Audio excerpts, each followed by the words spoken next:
네, 안녕하세요. 인사드리겠습니다. 박성준입니다. 네, 인사드립니다. 오늘 저쪽에 가서 인사도 드렸어야 되는데요. 그 사전투표하는 주민센터 100m 아니라고 해서 거기 인사를 못 드리게 돼서 대단히 죄송하고 양해 말씀 부탁드리겠습니다. 여러분 안녕하십니까? 박성준입니다. 4월 10일은 어떤 날입니까, 여러분? 심판하는 날! 무도하고 무능한 윤석열 정권을 심판하는 날 아니겠습니까, 여러분? 맞습니다! 여러분, 유권자 여러분 많이 만나보고 현장의 목소리를 들어보면 이런 얘기를 다 하세요. 서민들, 시민들, 주민들은 힘겹고 고통스러운데 윤석열 정권만 한가하다. 맞습니까, 여러분? 물가도 올라가고 주민들의 삶이 팍팍하고 민생 파탄났는데 윤석열 정권이 손 놓고 있다. 주민들의 삶에 관심이 없다. 이런 정권 도저히 용서해서는 안 된다라는 게 시민 여러분의 대부분의 여론이었습니다. 그 표심이 4월 10일 날 이어져서 윤석열 정권에게 회초리를 드는 날이다. 국민의 강력한 경고를 내리는 날이다. 여러분 동의하십니까? 네! 우리가 민주주의라고 할 때 국민들의 하나하나 이 소중한 표를 행사할 때 여러분의 강력한 힘을 만들 수 있고 여러분의 옆에 있는 분 손 한번 잡으면서 이 윤석열 정권에게 이래서는 안 된다. 국민 무서운 줄 알아. 이렇게 경고를 내릴 수 있는 것이 바로 선거이자 투표입니다. 투표의 힘은 여러분의 힘이고 국민의 힘인 것입니다. 여러분과 함께 이 나라가 잘 될 수 있도록 나라가 자리를 잡을 수 있도록 여러분이 하나하나 힘을 모아서 4월 10일 날 유권자의 표로서 힘을 만들어주시고 그 이전에 오늘 사전투표가 있습니다. 사전투표 반드시 참여하셔서 소중한 한 표를 행사해 주시기 바라겠습니다.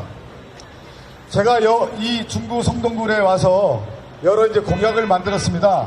공약 중에 여러분 지난 대선에서 우리가 패배했던 결정적 이유 중에 하나가 이 세금의 문제였어요. 종합부동산세 문제가 있었는데 원래 종합부동산세는 초고가주택, 초호화주택 1%를 대상으로 부과하는 것이 기본 취지였습니다. 그런데 2014년도부터 부동산 가격이 올라가면서 20년, 21년, 22년 상당히 고점을 찍었죠. 그래서 종부세 대상 기준이 너무나 많은 사람들에게 대상이 됐습니다. 그래서 제가 21대 국회에서 종합부동세 부과 대상을 기존 9억 원에서 15억 원으로 만드는 법안 발의를 했었는데 여야가 합의해서 12억 원으로 통과가 됐습니다. 저는 이때 좀 아쉬웠어요. 그때 원래 종부세의 취지에 맞게 15억 원으로 완화했으면 하는 바람이 들었는데 어쨌든 여야 합의해서 12억 원까지 됐지만 이제 제가 다시 들어가면 재선이 된다고 하면 종합부동산세의 부과 기준을 기존의 12억 원에서 16억 원으로 완화한다고 하면 실거래가 한 25억 정도 됩니다. 그러면 종합부동산세의 원래 취지에 맞게 간다. 이 말씀을 좀 드리겠습니다. 그래서 제가 재선이 되면 1호 공약 제1입법은 종합부동산세 16억 원 부과대상 기준으로 완화하려고 합니다. 여러분도 같이 힘을 실어주시기 바라겠습니다. 그리고 우리 지역에 재개발, 재건축 이슈가 여전히 많은데요. 이 재개발, 재건축이 안 되는 이유 중에 하나가 뭐냐면 오랫동안 살고 계셨는데 이 재개발 초과 이익 환수율이 너무 높아요. 초과 이익 환수율이 높다 보니까 실제 이익 재개발 자체가 잘 안 되는 경우가 많았습니다. 그래서 실질적으로 재개발 초과 이익 환수율을 완화하는 것도 우리 지역에 재개발 재건축을 할 수 있는 활성화할 수 있는 하나의 공약이다 해서 제가 이 공약을 만들었습니다. 그리고 또 하나 소개를 하면은 우리 지역에 전월세 사시는 분들이 꽤 많습니다. 전세 월세 살면서 실제 이자를 내는데 이자 비용이 크니까 이 문제를 좀 해결하고 싶어서 뭐냐? 바로 이자에 대해서 소득공제를 할 수 있는 방향도 한번 모색해보자. 그래서 소득공제 적용하는 부분도 제가 공약을 만들었습니다. 그리고 우리 지역에 우리 이재명 대표님께서 도착하셨습니다. 이재명 세 번 한번 외치겠습니다. 이재명! 이재명! 이재명! 이재명! 네. 대표님, 어서 오십시오.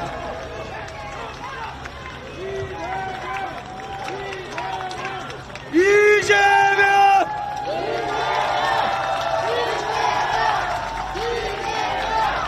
이재명!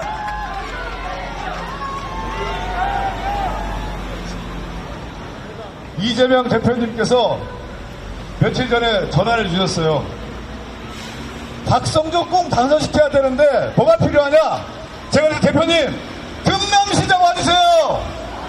금남시장 와주면 확실히 승기를 잡을 수 있습니다 했더니 오늘 사실 대표님 일정이 거의 안 되는데 오늘 여기 오셨습니다. 여러분 이재명 대표님을 소개합니다. 이재명!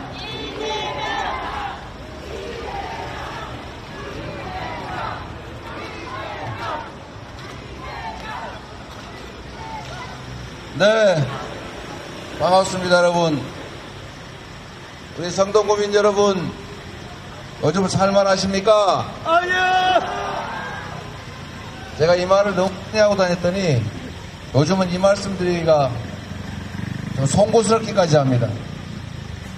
정치라고 하는 것이 우리 모두가 아는 것처럼 다 국민들의 주권을 위임받아서 우리 국민들의 더 나은 삶을 도모하는 것이고 우리 국가의 발전을 도모하는 것 아니겠습니까? 맞습니다!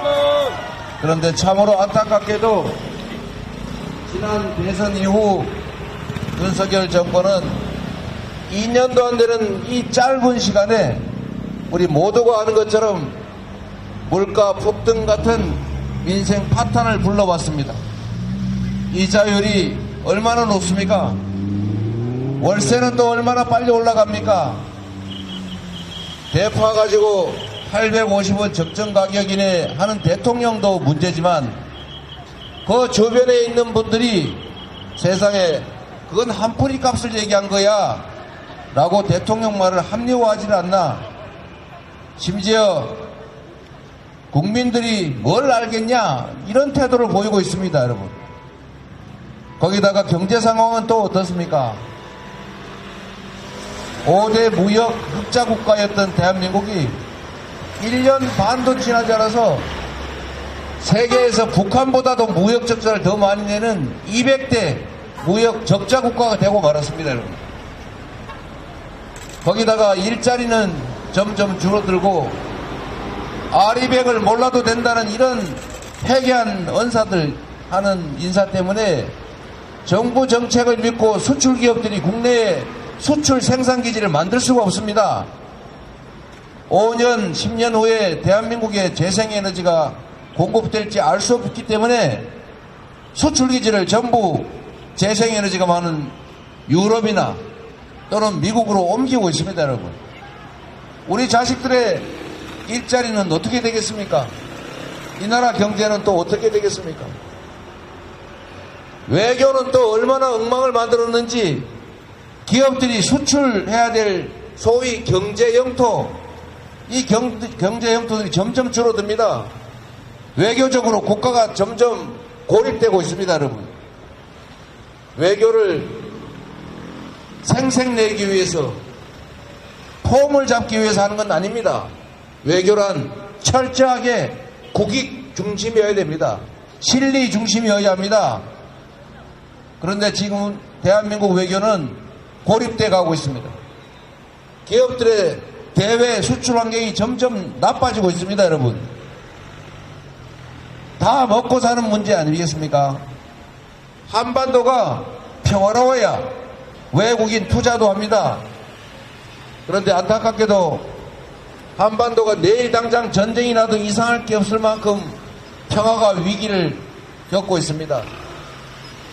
미국에서 우크라이나 전쟁, 그리고 지금 현재 중동 전쟁, 다음으로 전쟁이 일어난다면 그곳은 한반도다라고 공언을 하는데 어떤 국제 투자자들이 이 한국 땅에 투자하겠습니까, 여러분? 그러니 주가가 떨어질 수밖에 없습니다, 여러분. 국민들의 먹고 사는 문제, 이 정부가 과연 관심이나 있는지 참으로 의심스럽습니다. 민주주의는 또 어떻습니까? 칼틀막, 입틀막도 부족해서 이제는 파틀막까지 합니다.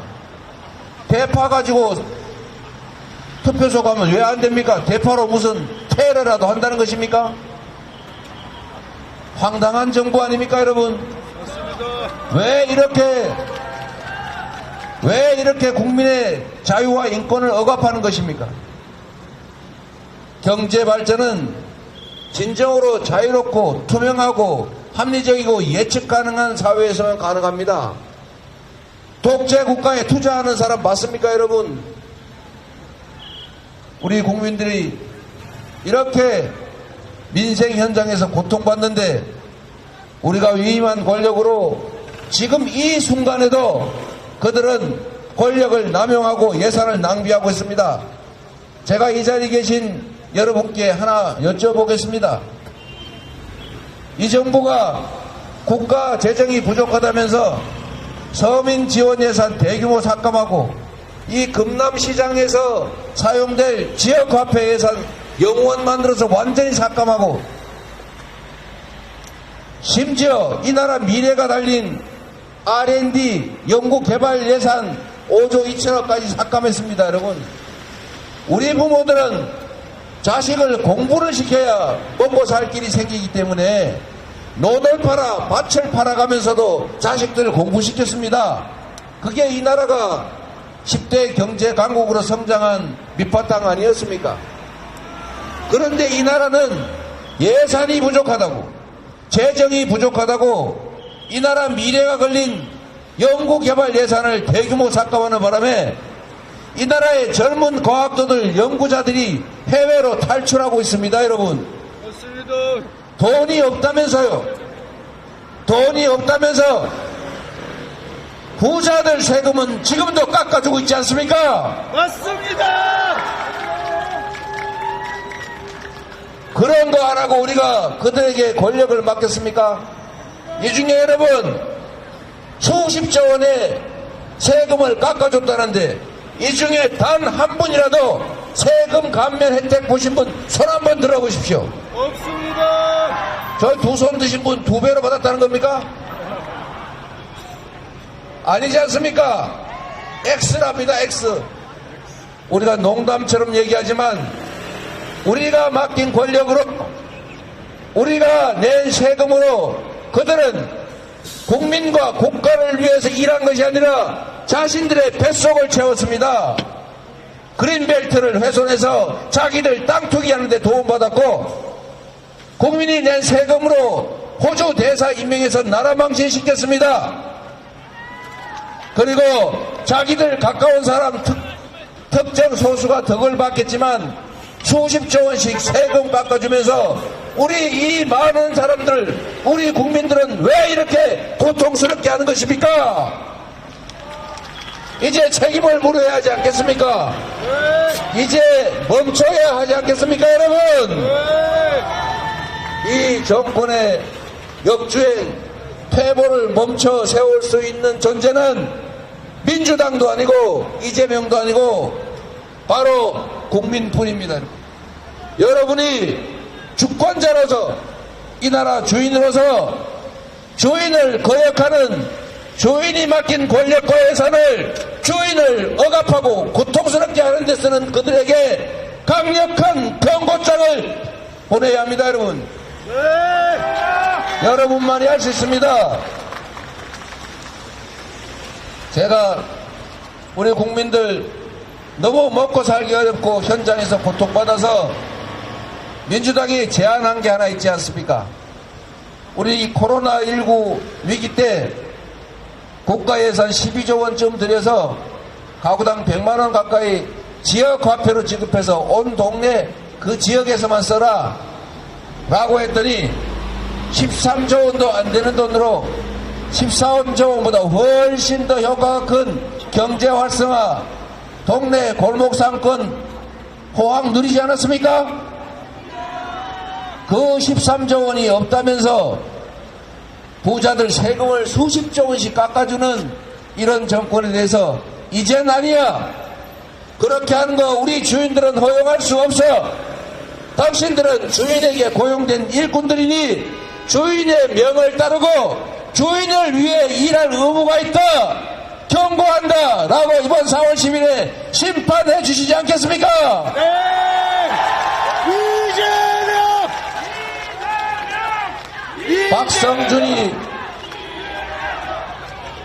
박성준 후보가 준비되어 있습니다. 여러분, 열심히 충직하게 일할 준비가 된 사람, 역량 있는 사람이 국정을 맡아야 합니다.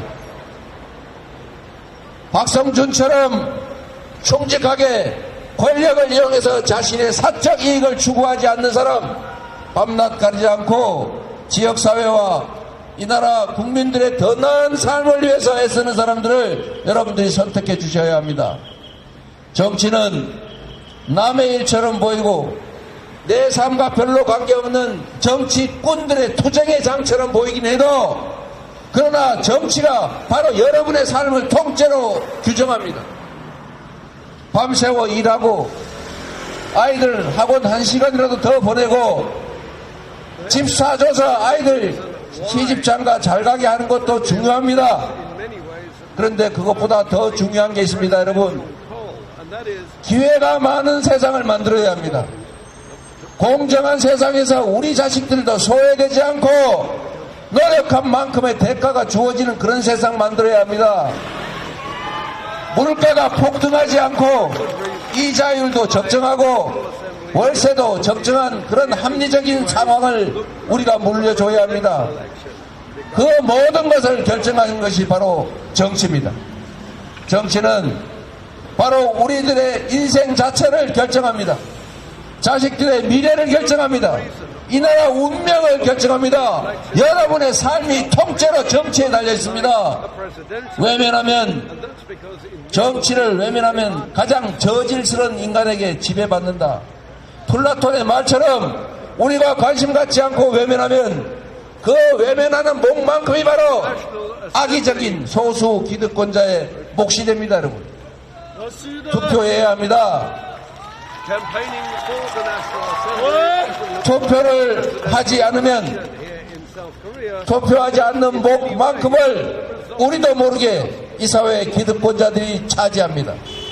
그게 바로 1인 1표의 민주국가임에도 이 권력은 언제나 다수 국민이 아니라 소수의 특권 기득권자를 위해서 일하게 되는 것입니다. 투표를 포기하면 주권을 포기하는 것이고, 주권을 포기하는 것은 바로 내 인생과 삶을 포기하는 것과 같습니다. 투표해 주시겠습니까? 네! 이재명! 이재명! 국민 여러분, 그리고 성동 구민 여러분, 박성준 후보가 지금 박빙의 승부를 하고 있다고 합니다. 박성준 후보같이 역량 있는 후보를 기회를 주지 않으시면 여러분 생각해 보십시오. 이 정권이 얼마나 잘못했는지 우리는 모두 알고 있습니다. 그런데 만약에 지금보다 표를 더 많이 받는 상황이 발생하면 그들은 그렇게 생각할 것입니다. 아, 이렇게 해도 괜찮구나, 이렇게 해도 되는구나, 이렇게 계속 하라는 뜻이구나, 이렇게 받아들일 것입니다. 윤석열 정권의 성공을 바란다면, 윤석열 대통령의 성공을 바라는 분이 계시면 진짜 성공을 위해서라도 지금 가는 이 길을 멈추게 해야 합니다. 지금 경고를 줘야 합니다.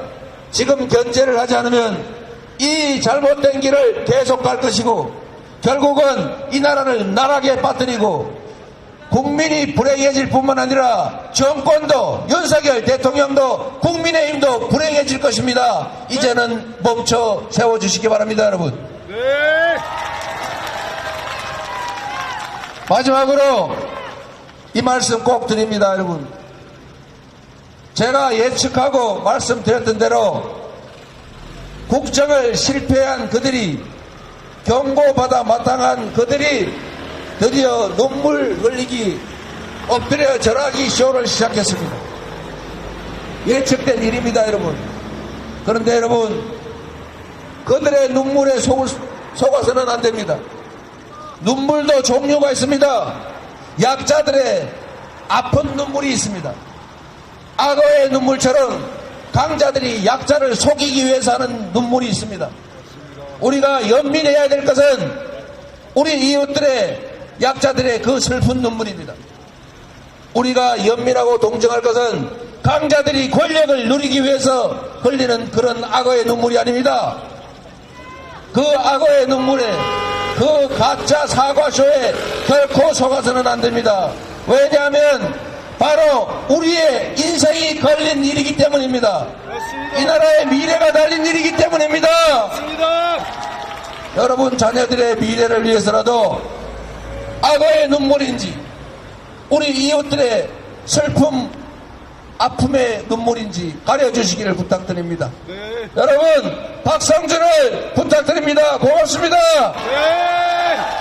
이재명 박성준을 응원해 주십시오. 박성준. 박성준.